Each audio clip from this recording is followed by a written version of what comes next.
আমাদের মন মগজ মস্তিষ্ককে জাগিয়ে রেখেছে। আমি যখন জাপানের আমার রিসার্চ ল্যাবের মধ্যে কাজ করি, আমার তখন মাঝে মাঝে অনেক কঠিন সময় পার করতাম।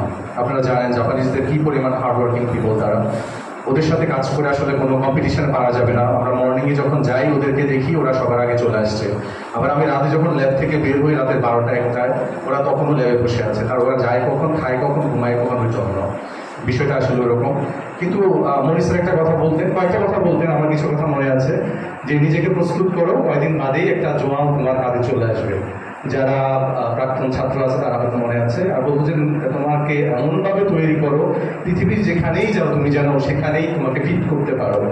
তো এই বিষয়গুলো আমার মনে এবং মগজে সবসময় দাগ কেটে গেছে। আজকে আমরা যে আলোচনাগুলো করছি যে একটা ভালো বিল্ডিং আমরা হরাইজন্টাল না হলে ভার্টিক্যালি এখানে গ্রোথ হওয়া দরকার, 4তলা 5তলা হওয়া দরকার, আমাদের মাঠ দরকার। একসময় আমরা মাঠের জন্য আন্দোলন করেছি। আমাদের একটা মাঠ ছিল গাজীপুর ঈদগার একটু পূর্ব দিকে।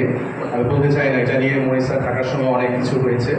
তো আমরা বিদায় নেওয়ার পরেও এটা নিয়ে অনেক কিছু চলেছে। সো সেটা নাই আমাদের। একটা স্কুলের জন্য যে যতটুকু জমি দরকার, একটা মাঠ থাকা দরকার, তারপর